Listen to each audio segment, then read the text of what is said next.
Question number 7. From a point on the ground, the angles of elevation of the bottom and the top of a transmission tower fixed at the top of 20-meter high building are 45 degrees and 60 degrees respectively. Find the height of tower. तो इस question में ये बोला गया है कि एक transmission tower है जो एक 20 मीटर हाई टावर पे फिक्स्ड है. तो ये एक 20 मीटर हाई टावर हम मान लेते हैं जिसकी हाइट है 20 मीटर ग्राउंड से. इसके ऊपर हमने एक टावर फिक्स कर दिया है कुछ इस तरह से. ये मैं एक रफ डायग्राम बना रहा हूँ. ये एक ट्रांसमिशन टावर है. तो ये इसका बॉटम होगा जो कि ये 20 मीटर हाइट के टावर का टॉप है और ये इस ट्रांसमिशन टावर का टॉप होगा. ये इसका टॉप हो गया और ये इसका बॉटम हो गया. तो यहाँ पर इनका एंगल ऑफ एलिवेशन दे रखा है ग्राउंड से. तो इनका एंगल ऑफ एलिवेशन दे रखा है सबसे पहले तो बॉटम का ये दे रखा है 45 डिग्रीज और फिर टॉप का दे रखा है ग्राउंड से 60 डिग्रीज. मैं इसे बाहर लिख रहा हूँ. तो ये 60 डिग्रीज है और ये 45 डिग्रीज है. अब हमें बताना है कि ये जो टावर है इसकी हाइट कितनी होगी. यहाँ से लेके यहाँ तक इसकी हाइट कितनी होगी इस टावर की. तो हम ये कैलकुलेट कर सकते हैं.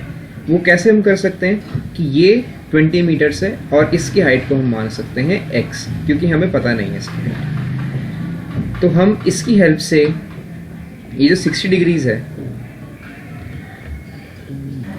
तो हमारे पास परपेंडिकुलर है और ये एंगल है 60 डिग्रीज. तो परपेंडिकुलर बेस और एंगल हम इसको यूज कर सकते हैं ट्रिग्नोमेट्रिक रेशियो में. अच्छा, हमने यहाँ पर बेस ही क्यों लिया, हमने हाइपोटेन्यूस क्यों नहीं लिया?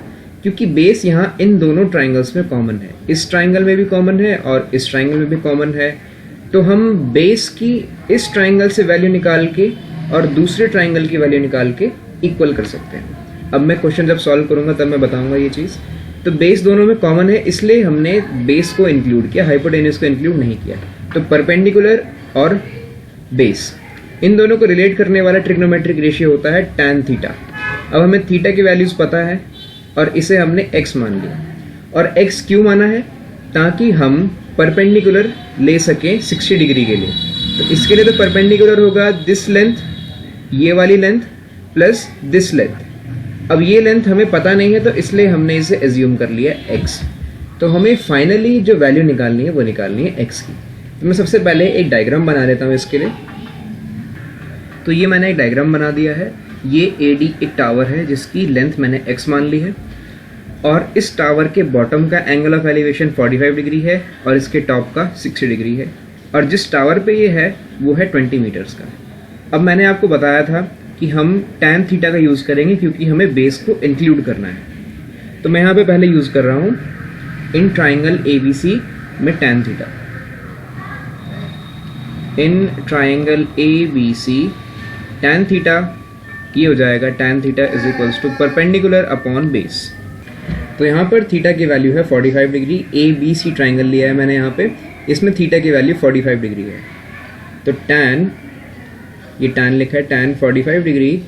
परपेंडिकुलर यहाँ पर होगा AB जिसकी लेंथ है 20 मीटर्स और हमें बेस निकालना है बाय B.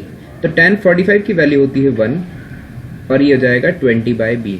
तो यहाँ से बेस की वैल्यू निकल के आती है 20 मीटर्स. तो बेस की वैल्यू हमने 20 मीटर्स निकाल ली. अब हमें बेस की वैल्यू पता है और हमें ये वैल्यू पता है, हमें निकालनी है x की वैल्यू. तो अब मैं लेता हूँ triangle DBC. In triangle DBC अब यहाँ पर भी same formula tan theta perpendicular upon base. तो थीटा की वैल्यू है यहाँ पे 60 डिग्रीज. tan 60 डिग्री परपेंडिकुलर यहाँ पर होगा 20 प्लस x, क्योंकि परपेंडिकुलर इसके लिए होगा D से लेके B तक मतलब DB और DB की लेंथ कितनी है 20 प्लस x और बेस हमने यहाँ पर ये निकाली है 20. तो tan 60 डिग्री की वैल्यू होती है √3. तो ये जाएगा 20 प्लस x और यहाँ पर मैं 20 को मल्टीप्लाई कर देता हूँ, क्रॉस मल्टीप्लाई. तो ये जाएगा x is equals to 20 √3 minus 20. तो x की वैल्यू यहाँ से आती है 20 इंटू √3 - 1 मीटर्स। तो ये है इस टावर की हाइट। इस क्वेश्चन में हमें इस टावर की हाइट निकालनी थी जो कि है 20 × √3 - 1 मीटर्स। अब आप यहाँ पर √3 की जगह 1.732 डाल के इसे पूरा सॉल्व कर सकते हैं। इसमें डेसिमल में आंसर आएगा, तो आप वो भी लिख सकते हैं और ये आंसर भी करेक्ट है। तो हमने इस तरह से इसको सॉल्व किया। तो हमने एक बार फिर से देखते हैं। तो एक टावर के ऊपर एक ट्रांसमिशन टावर था जिसकी हमने लेंथ x मान ली। इन दोनों के टॉप और बॉटम के एंगल ऑफ इंक्लिनेशन हमें दे रखे थे। हमने सबसे पहले यहाँ पे बेस की वैल्यू निकाली, फिर tan थीटा का ही फॉर्मूला यूज़ करके इस टावर की हाइट निकाली। तो इस तरह से क्वेश्चन सॉल्व होता है। Thanks for watching.